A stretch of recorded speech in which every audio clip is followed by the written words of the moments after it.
right, we are live. Happy New Year. Welcome everybody to another panel. We're doing Portal and Dual Universe Fantasy this afternoon. I'm so excited to have Cami Murdoch-Jensen, Tina Capricorn, Becky James, and Shanna Dow with us today. I'm so excited. I know all four of these ladies in different ways. We've all met through social media, except Cami, who I read a book for without meeting first, and then promptly went and followed because I loved the book. Cami has a very unique writing style. I mean, we all do, but Cami has a unique writing style in that the first book I ever read of her was her fourth book, the fourth in the series. And I didn't feel like I missed anything. I read the fourth, and then I was like, okay, now I'm going to go catch up on the other books. And that's when I found her on Instagram, one of my 5-star readsy reads from 2021. So, wow. Yeah. But yeah, so welcome back, everybody. It's good to chat with you all and to everybody viewing. If you're watching live, feel free to drop comments in the chat box and we'll pull them up on the screen. If you're watching the replay, leave your comments, your questions in the comments, and I will make sure that the authors get them. But to start out, let's just introduce ourselves, talk about what kind of books we write within the Portal universe fantasy. Becky, why don't you start and we'll go sort of counterclockwise. Okay, sounds good. Hello, everybody. I might be the odd one out here, being a Brit. So it's actually 8:30 here, and we're very close to the new year. Hi there, everybody. So I write Portal Fantasy. I've got two sort of flavors of Portal Fantasy going on at the moment. So I've got a sword and sorcery series, and then I've got a romantic fantasy series featuring the Fae.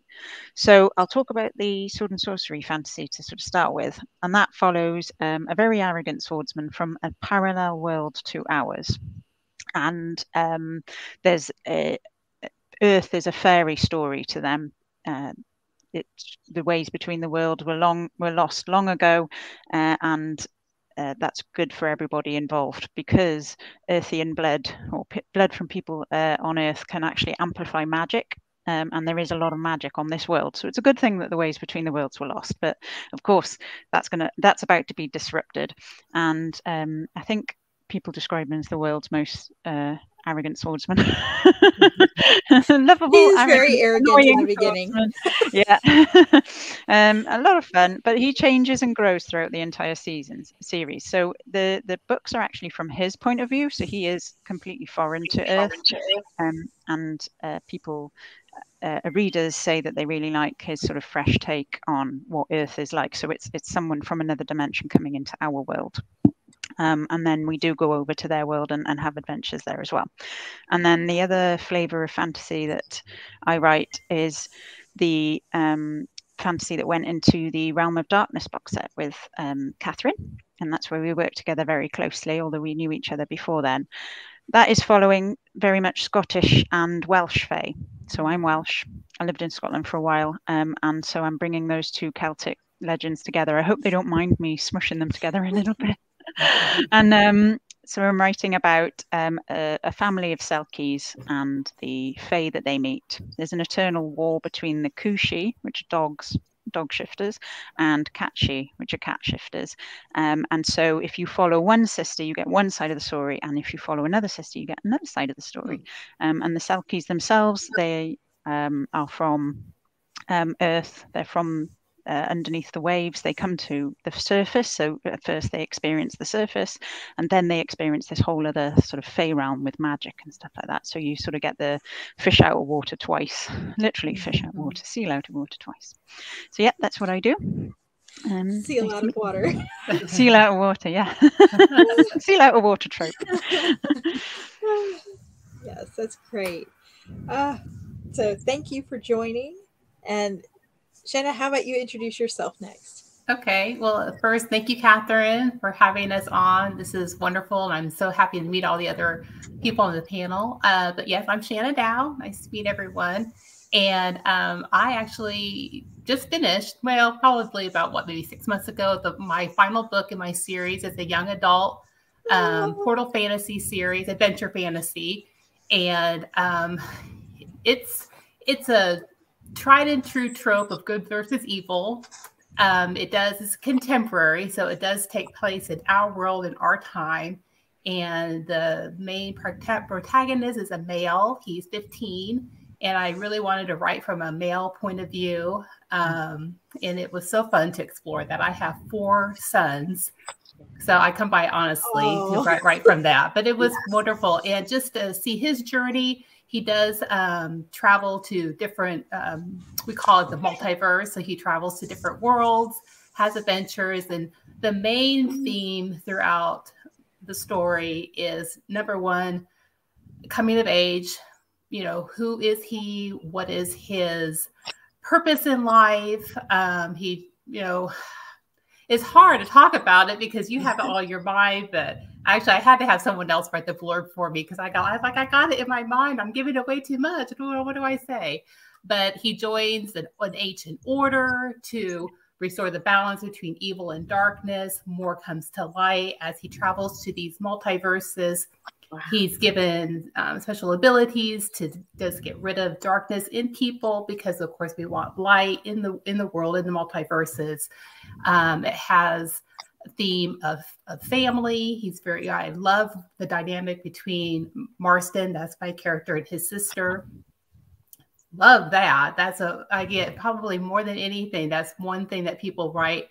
And when they talk to me about my books, I love the story between Marston and Clover. Their relationship is so amazing. But that's just in a nutshell. It's a fun series. It's for everyone. I have people young as 11 read it, all the way up to grandmas. So it's one of those things that anyone can read it, which I really wanted to make sure that I made it so that everyone could read it and enjoy it. So in a nutshell, that's what I write. Awesome. And congrats on finishing, because I think the last time we chatted for an interview, you were finishing, like it wasn't out, but you were finishing it. Yeah, so it's done for now. Yay. I always say for now. You don't ever want to say never, ever, but for now. And Tina. Tina, welcome back. Yeah, thank you. I'm Tina Capricorn. I'm a sci-fi fantasy author with, there's always time travel in my stories. There's always dimension hopping. My 2 books are The Anchor of Time, which is my first book, which I describe as a time travel slow burn romance. There is theme. It is definitely for adults. Just fair warning, there's sexy times. Sexy times. You know, you're time traveling, the feeling hits you. It has a wisecracking hairstylist who is doing hair one night and she falls through her mirror into another dimension, but she doesn't know it, and it's this actual time loop that is could be described as a time prison, and she meets someone from her past, but also ostensibly from her future, because time's weird like that. And it's a journey of discovery, and she's learning about powers, and it recently became an audiobook, which I'm very excited about. That was a dream come true in 2022. And then my other book is Shadowglass, Time Magic, Blood Magic, which is a prequel of sorts that kind of sets up some things that happen in The Anchor of Time. And both books are set in the same universe. And Shadowglass is much more of, it's set in 1944. It's very gritty, set in winter. It's Germany, and it's about this ragtag group of magical beings trying to get other magical beings off the continent because things weren't so good at that time. And it's about their journey together, kind of figuring out what magic is and what their connection is. And then there's a huge train heist, and it's a lot of fun. There's no magic in it. It's pretty dark. It has a little gore. But yeah, I'm a huge Doctor Who fan, if you can't tell, hardest. Yeah.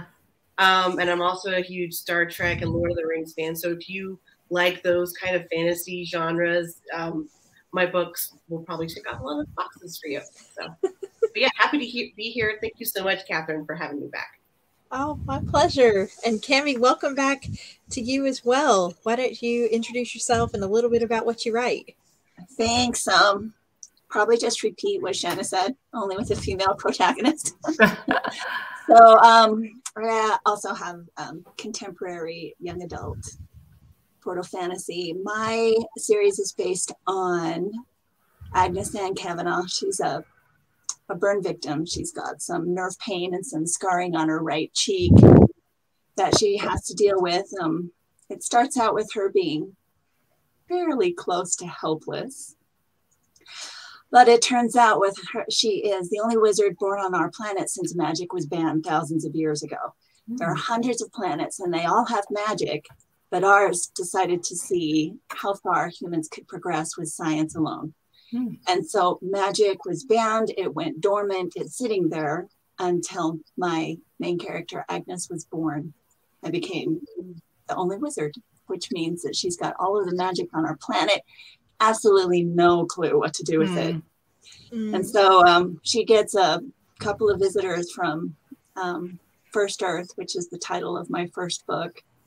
And they know that she's got all of this magic now. They can feel the shift, and one wants to kill her and one wants to save her. So opens up a whole plethora of adventures with her going to different planets with each book until it all wraps up in my final book, which I just finished and is coming. It's going to be available for pre-order coming out end of January. So That's awesome.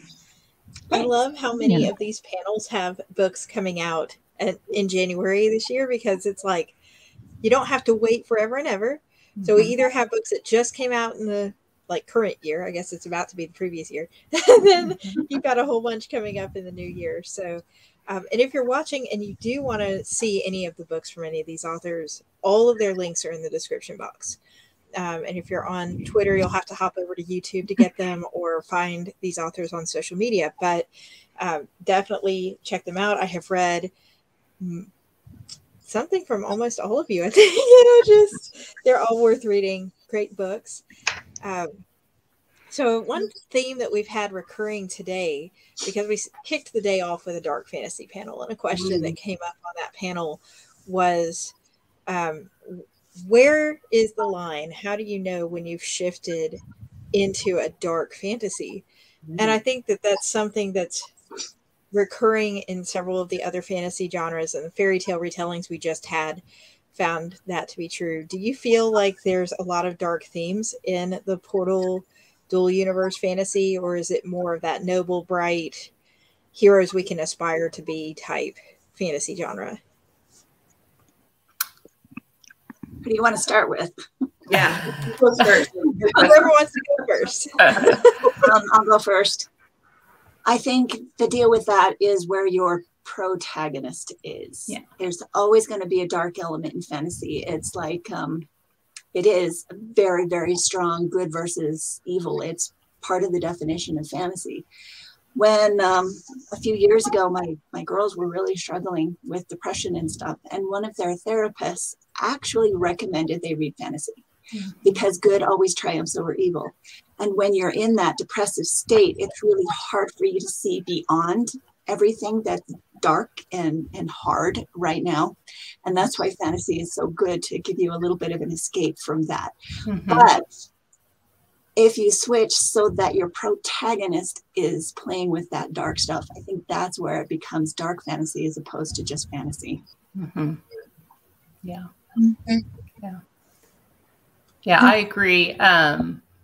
There is a trend, it seems, across all fantasy. I'm seeing more and more, especially in the subtitles, dark romantic fantasy, dark adventure fantasy. You're seeing a lot of dark.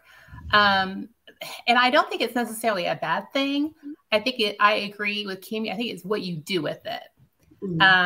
Because I think it's an interesting thing to explore through books, especially for children. My stories kind of tend to deal more with the coming of age. So many of our kids nowadays do deal with depression. My character kind of mirrors me. I had panic attacks, and I deal with that in my stories. And it was very cathartic. He overcomes it by the end.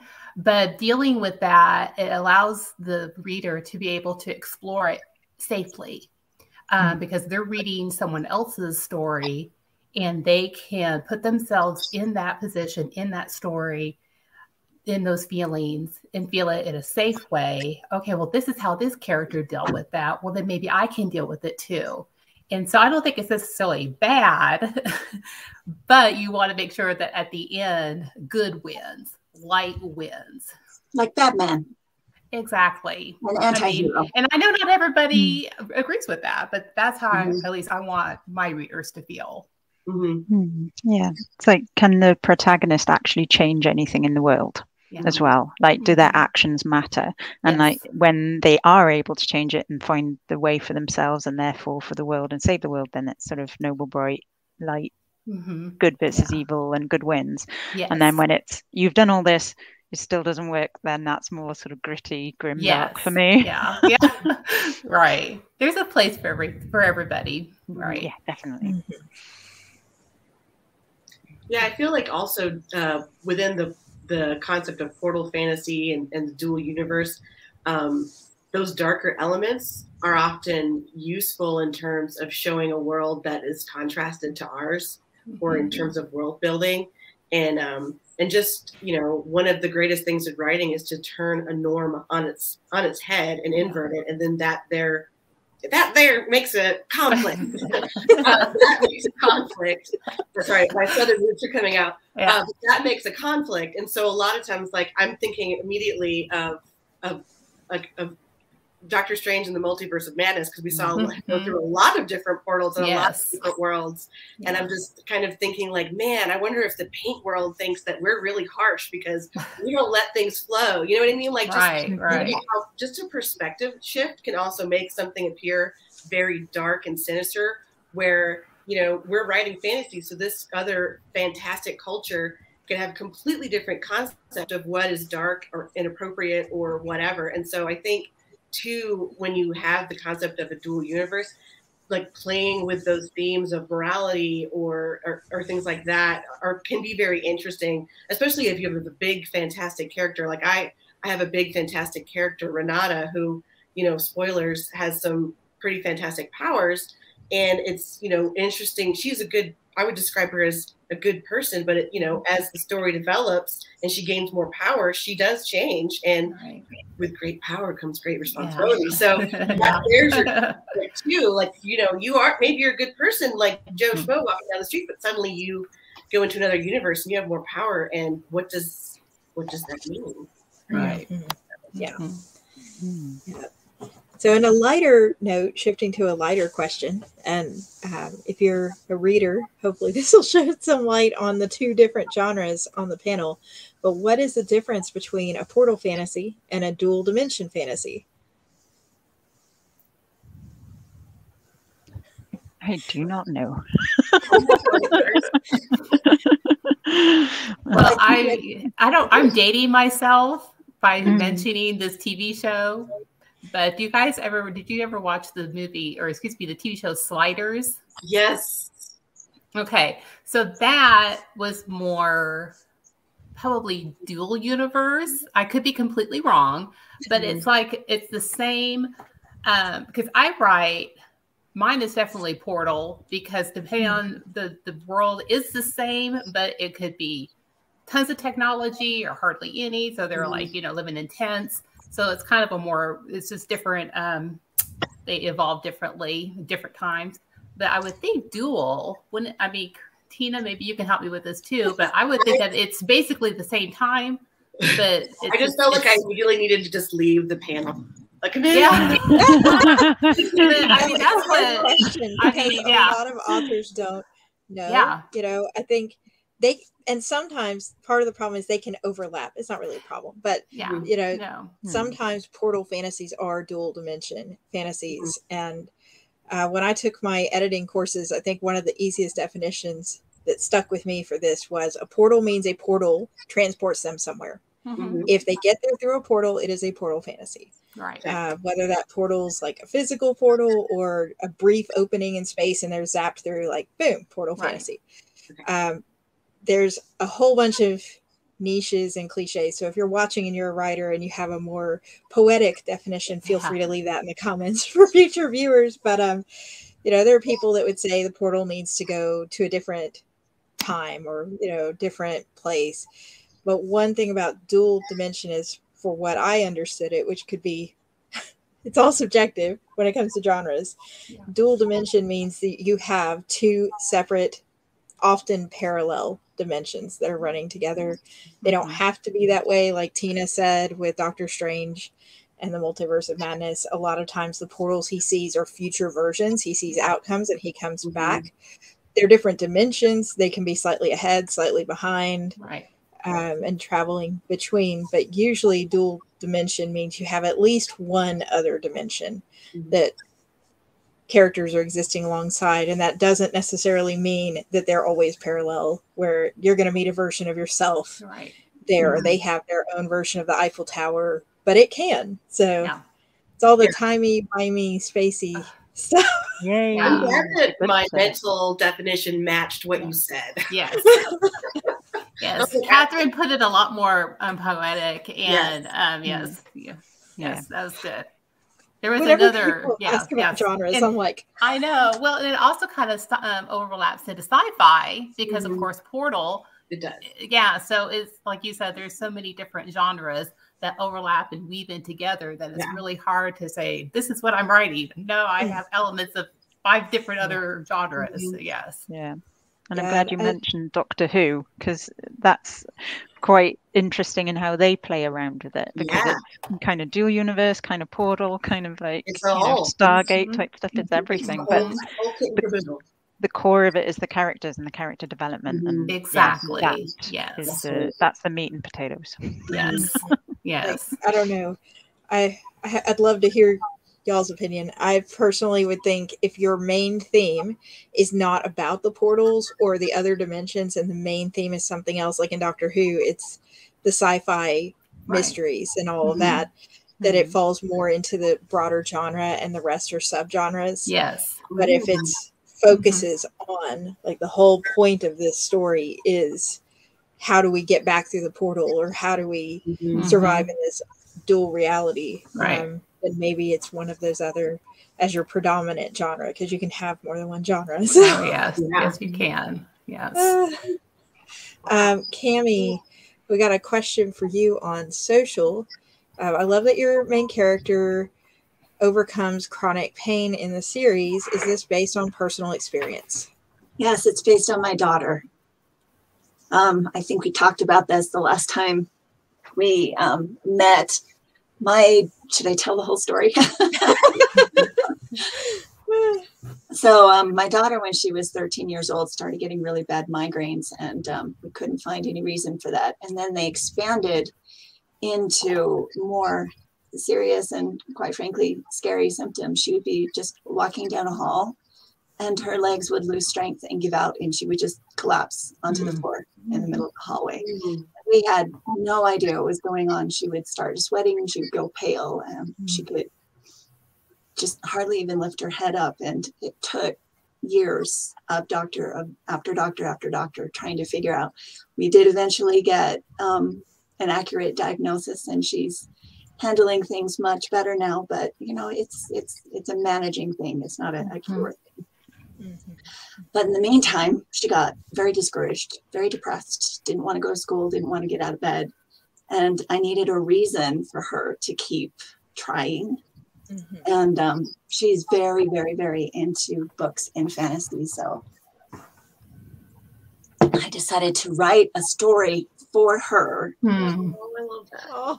based on somebody with the same kind of issues that she has. Because we didn't know what she had when I first started writing, I made Agnes, she survived an explosion as a baby. And so that's how she got the burns on her face. And she also has neuropathy in her legs from the fall. And she overcomes incredible odds, not because she can punch through walls, but because she is creative and determined, and she uses her head, and she is nice. She attracts people by being kind, and these people want to help her. And so, personal experience. Yeah, that's good. Oh. Yes. Wow. Great. Here's something extra cute. She just had a baby in May, and her name is Agnes. Congratulations. Wow. Oh. That's beautiful. Oh, so all the feels. I know, right? Oh, goodness. You know, I think that touches on one of the big reasons I ever wanted to write, is just to know that if it meant something to even one person out there, if one person could take the book and say, I could see an aspect of myself, that was good. I could hang up my hat and call it a day. Right. So that's wonderful that that's your own daughter. Yeah, right. And the first lesson, Agnes learns a new lesson with every book, but the first lesson that she learns, there's things that I want to tell every person in the world, especially teenagers who are still learning, is how to overcome self-loathing. And how to learn to love who you are as a person. Right. And to let go of all of the things that make life hard and embrace the things that make you a better person. And very much not a dark fantasy. All happiness and rainbows. The bad guys are dark, but my good guys, they are always seeking the light. I love that. Yes. So, shifting to the why we're writing and what we're writing, we are going into a new year. Becky is going to hit the new year before most of the rest of us, I think. What are you working on for 2023? Are you writing, editing, publishing, all three? Yep. All three. That's the easy now. answer. Yeah. So yes, drafting. Got a couple of projects on the go. Shall I list them now? Yes. Go ahead. I shall talk about them now. Excellent. All right. So I've got the second book in the Fae Portal fantasy romance story that's coming out. So that's edited and sort of ready to go. And I just need to get over the Christmas slowdown in order to get that up and running. And I am also co-authoring a project with another author, and that will be coming out in spring, summer, autumn, and winter. So we'll have those seasons. And then for the Arrogant Swordsman, Most Annoying Swordsman series, the fifth book will definitely be coming out this year. And not this year, next year, 2023, in a couple of hours, and hopefully move to the sixth book as well. So it's 7 books in the series. So yeah, Wow. A lot. It is a lot. Yeah. So Becky, what's your preferred type of book to read? My preferred type of book to read. I read pretty widely. So goodness me, as long as it's got real, because I absolutely adore characters and character development. So I love seeing them start off in one place and then what they become and how they evolve and what have you. And yeah, I could do full length novels or short stories. At the moment, I've been picking up short stories just for short little breaks and just to, get my hit, my hit of that character arc. But there's nothing better than curling up with a massive, massive novel as well. I really, really love those two. Yes. Shanna, what is in the works for 2023? Well, I'm actually shifting genres. So I'm shifting on this. I'm going to be doing a fairy tale reimagining series. Again, I'm going to continue writing from a male point of view, protagonist. I may add in some female protagonists, but my first one is going to be a reimagining of Pinocchio. And it's going to be young adult. I am aging him up. So it's been interesting. What I've been reading lately are fairy tale reimaginings. Just making sure that you hit all of the different, what people are expecting. But I love the idea of taking a story and flipping it on its head. And there will be familiar elements within that. There's a lot of research that goes into it. You cannot retell a Disney tale. That's copyrighted, so don't do that. But it was really interesting going back and reading some of these old Grimm fairy tales and just different. And this is not a Grimm fairy tale, but just reading some of these, and you're like, oh, okay, this is a lot different than I realized. And so it's going to be fun to take some of these old stories. I don't see hardly any fairy tales told from a male point of view, and I'm excited to explore that. And I plan on writing probably at least 4. So it's going to be one of those things where it's all different stories within the same universe, but they kind of overlap type deal. So that's what I'm working on. And so I hope to have the first book released next year, maybe the second. Depends on if we'll see if the book gods give me all that I need to get it done. But that's what I'm going to be working on. Fairy tale dual dimension. Yeah, basically, exactly. Love it. What were we talking about earlier? You can have more than one genre. Yeah, Here we go. I know. So it's gonna be fun.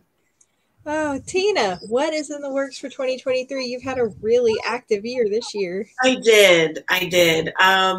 So this year I ended up doing the audio. I got the audiobook out for my first book, The Anchor of Time, after a successful Kickstarter campaign last April 2022, which blew me away that I could even do that, and just goes to show you there's more people that are rooting for you than you think.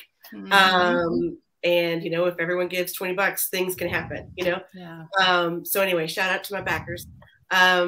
So I had that come out, and then I also did a second edition of Shadow Glass in preparation for Lightbreaker, which is the sequel to The Anchor of Time, which is coming out in 2023.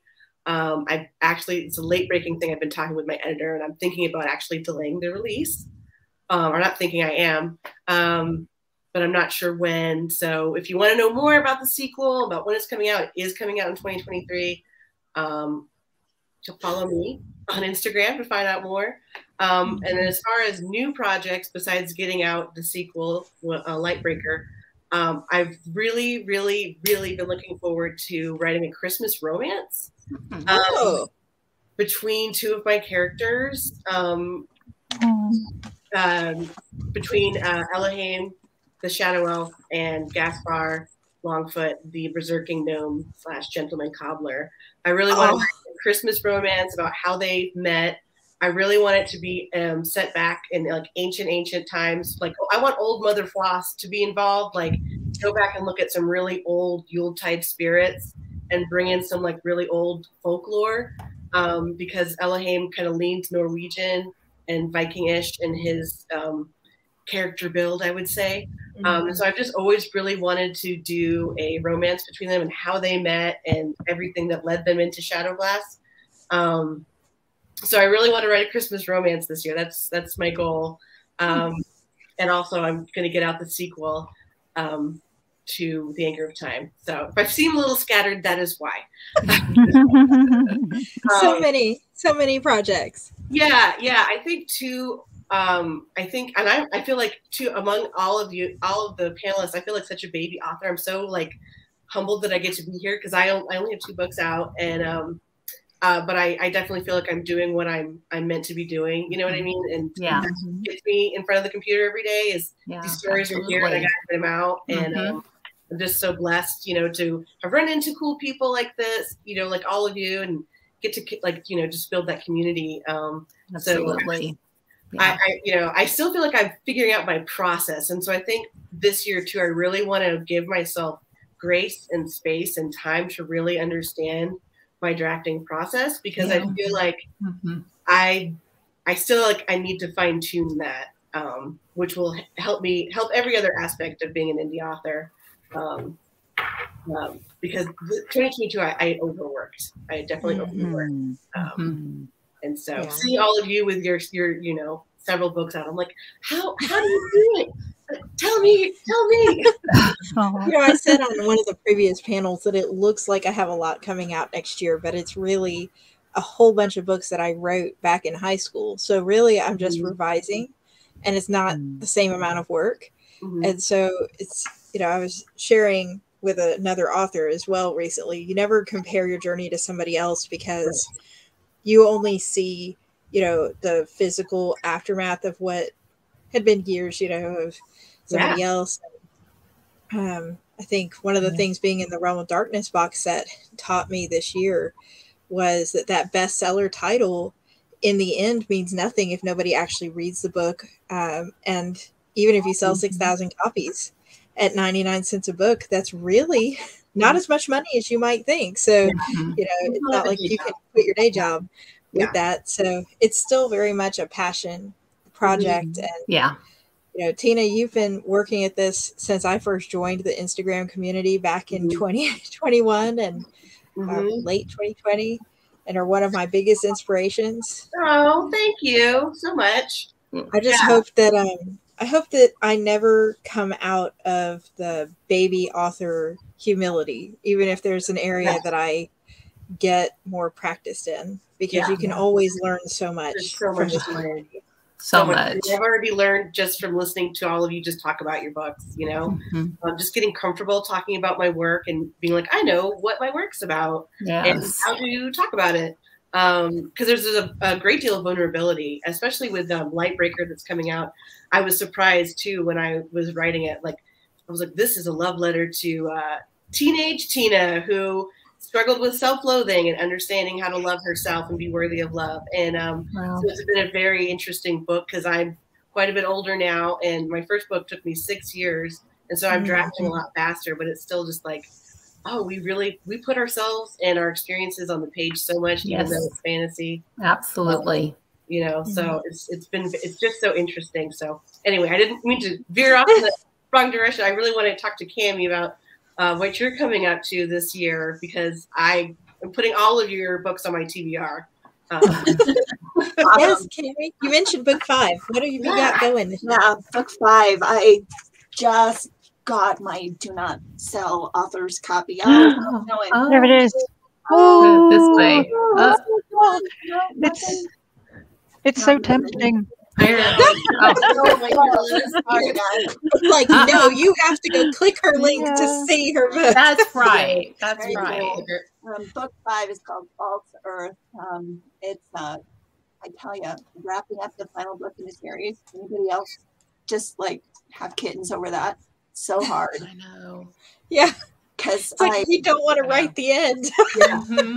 It's hard. So much pressure on yourself because of all of the hints you've dropped through every series, every book. You've got to wrap everything up. And when it's somebody had 7 books, 5 books, 7 books, even 3 books, that's a lot of loose ends you have to tie up. Yeah. Do you have a grimoire, like a storybook for yourself to keep track of? Mentally. Okay. You're like, I pay my developmental editor a good bit. If you're watching, I deserve a raise for keeping up with 5 books worth of stuff. That is, Tina, that is something that I'm going to do a better job with my next series. I'm keeping track of those little details, so I'm not reaching over and grabbing whatever book is close by and looking it up, and so that I have a quick access to everything. But yes, my awesome sort of changing genres. It's going to be not a portal and not contemporary, but it's a project that I'm revisiting. It's my first project that I loved, and I love the story. I love the characters. It just didn't fit the rules, if that makes sense. And so I'm going to rewrite it with the concept. It's swords and sorcery versus supernatural forest.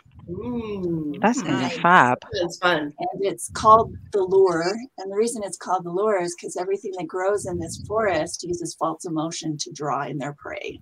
Nice. Yeah, super exciting. I'm really excited. It's a tempting forest. Yeah. And it's not always, it's like they've got these little they're called gemnids. They're little spiders, but they look like gems. They look like diamonds and rubies, and they emit a feeling of greed. So people walk in and greedily try to pick up these gems, and then they get bitten. That's that kind of thing. Mm. Yeah. Becky, I have a writer question for you. Cool. Do you write your books in UK English or US English, and does that affect your release country? So I wrote the King's Swordsman books in British English, and then I wrote the the Fae Fantasy Romance in US English. And my husband's American, so I could ask him, like, is it leveled with 2 L's or 1 L? Sort of like compare notes there. And I was like, what's this Z doing here? And like taking all my U's out and crying. But yeah. But and the S's versus the Z's. Yes. But I still found I was using Britishisms, like, you know, I'll be there now in a minute, which makes sense here but doesn't over anywhere else. And just little things like that you think, like we have lots of words for getting drunk, like, you know, I'm going to get absolutely trolleyed tonight. Like, what? What? So yeah, trying to make my Celtic characters sound American kind of wasn't working. So it's a weird line between authentic Celtic characters and how they would say things, but then spelled in US English. It's funny actually, because one of my first reviews for the King's Swordsman was, warning, this is written in British English, and I was like, why does it need a warning? So we don't pronounce that Hermione instead of Hermione. That's why. Yeah. Exactly. But yeah. As for release schedule, I release them at the same time. You know, I don't change the spellings for either country. Sorry. You're going to get it in British English. The King's English, I tell you. No, seriously, I think one of the cool things about the modern day is, thanks to platforms like Draft the Digital or KDP, neither of whom are sponsoring the video, just saying, is that they make it so that you can publish internationally at the same time. So I don't have to go set up a different version to publish in the UK or publish in Canada or publish wherever. You just upload it once and you select the countries and you put in the prices and it loads. You're right. Like, the only difference is sometimes the minimum amount you can list it for is different depending on the country. So if you're thinking of writing and you're not from the US, that's okay. You don't have to write it in US English. You might get a warning on a might get a warning, yeah. Warning written on Australian, like. Oh, goodness gracious. So before we dive into our special things coming for 2023, I didn't have my hand up enough to be like, special. If you're watching and you have any other questions, feel free to leave them. Oh my goodness. So many fun things coming this year. And I'm so excited to hear the resolution for all these series that are in the works. It's just great. Okay. So, Cammie, we're going to start with you. If you could pick one thing. That's right. Oh, go ahead. No, you finish. If you could pick one thing that's sort of special that you want everybody to know about, what would it be? Definitely January 31st, 2023, final book, False Earth, in the Archmage series. Pre-order now, and it'll get to you the day it's opened. Very exciting. Yeah. Is it going to have print copies, Cammie? Yes. Ken just put us all wide. So we're on Amazon, Apple, Google Play, Barnes & Noble, so Kobo. So all of those, easy to find. Just type in, if you just type in books2read.com/false-earth or first-earth or second-earth, you'll find the book you're looking for. Or if you just look it up on social media, then links are on all of my social media sites too. Yeah, and those links are all in the description again for everybody. So yeah, go check that out. I will be reading and reviewing Cammie's 5th book on my YouTube channel in February. So did you go back and read the first 3? I've read the first 2. So I've read Oh books 1, 2, and 4, and now I've got to read 3 and 5. I love it. So, yeah, Tina, one special thing for 2023.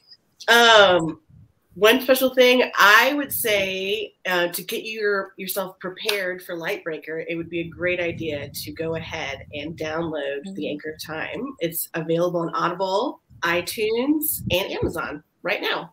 And you can listen to it. Yeah, you can listen to it while you're working out or folding clothes and just get all caught up. So you're really, really ready for Lightbreaker. Tina, did you narrate it yourself? I did not. I got this is a fun story. So if you go and look, I got a picture.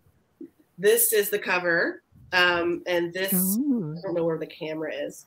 There it is. So this is my friend, Marisa, and she's been my friend from college. And over 10 years ago when I was still writing this book, because this book took me like 6 or 7 years, I asked her to pose and for the photo. And I was like, I'm going to use it in the cover. I don't know how. And she was just starting to do voice acting. And I said, you know, whatever, but one day, wouldn't it be so cool if you recorded this and you were on the cover? Because I was awesome. Yeah. So Marisa Blake, she's an award-winning voice actress now. She won like 2 awards last year. Wow. So she's actually recording it. She did an amazing job. She brought all the characters to life. She's also a screen actress. Nice. So yeah, I would say the one thing you should know is you should go listen to this audiobook right now to get ready for the sequel, Lightbreaker, which is coming in 2023. Nice. Awesome. That's exciting. Yeah. It was a dream project. Like the Kickstarter fundraiser, getting my girl Marisa to record it. It was a big dream come true. So I know it was 2022, but it was right at the end. Right. So. And if you're a writer watching and you're like, how do I get my books done as an audiobook and you're indie? One of the panels we did this year on my indie author behind the scenes playlist, which you can still go see, was with a group of 4 narrators who work with indie authors. Nice. And they have a few different ways that you can get your book done in audiobook if you don't want to narrate it yourself. Yeah. That's definitely worth doing. So Shanna, what is one thing that people should be looking for from you in 2023? One thing. I'm going to cheat and I'm going to do 2, but I'll make it really quick. Number 1, all my books are going to be, I'm going to do audiobooks for all of my existing series. Awesome. And so they should, at least the first 2 should come out sometime, hopefully by summer. Mm-hmm. Second thing is my new series should be out by summer also. So I have a lot. I need to do a countdown calendar to all these things that are coming out in the summer. So those are the 2 things that you should be looking for. So that'll be fun. I'm excited to have the audiobooks done. Yes. And Becky, how about you? With everything you've done this year and have coming, what's the one big thing people should look for? Right. The one big thing I would love everyone to do, and yes, if I could have one wish, we can run over to Kickstarter, because yes, I am doing a Kickstarter next year. I'm very excited about it. And a free way to sort of support any Kickstarter that you want to back is if you a free way to support any project coming into fruition is just to click notify me on launch, because that really helps ye olde algorithm. So yes, people could do that. That would be amazing. Search for my name, and the project is called The Mettle of the Master Mage, and that is metal as in METTLE, a person's resilience and how they overcome difficulties. So this book is about Thorn's love interest. So that's the annoying swordsman, his love interest. And I had these novels drafted ages ago, as we were saying earlier, it looks like I'm releasing really quickly. I've got them drafted. I'm rewriting them as I go along. And The Mettle of the Master Mage has turned into something completely different. And it is resonating really strongly with me now. It's helping because earlier this year, 2022, I got diagnosed with depression and anxiety, and this book is how do we get the resilience? How do we find the light again? How do we cope with all of this? And so the Metal of the Master Mage turned into a really personal book, actually. So that's why I'm, you know, really running around telling everybody about it, because it means, this one really means so much to me. So that's on Kickstarter, and a completely free way to support me would be just to click notify me on launch, and that would help an awful lot. Thank you so much. Awesome. Yes. So excited. There's a lot of good Kickstarters this year. We talked about one on the last panel too. So if you're interested in books and swag, you can go check out that one too for a different Kickstarter as well. And like Becky said, it's free for a notification on launch. And really, aside from my mythological fantasy, which is not Portal or Dual Universe coming out, I did want to mention that the Realm of Darkness box set, which Becky and I are both in, this is its last weekend out, and it is back down to 99 cents for this weekend. It's going to go away with the new year, and we'll get our rights back from the publisher, and every author will have to republish their own book, is my understanding. But if you want all 30 plus full-length novels for the $1, then this would be the weekend to grab it. I threw the link in the comments box. But yeah, that's what's going on in 2023 from Portal and Dual Universe Fantasy. There's so many more authors and panels coming in the next couple days. There are a total of 15 different panels, over 60 different authors, 3 days.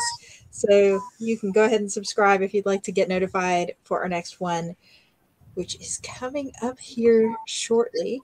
In about half an hour, we'll be back doing urban fantasy. So I'd love to see you there. Lena says, thank you for talking with us. Thank you all for tuning in. Yeah. Thank you, Katherine, for organizing all this. Yes, thank you, Katherine. Everybody. My pleasure. Happy New Year's to everybody. Happy New Year. We'll talk to you later. Bye. Bye.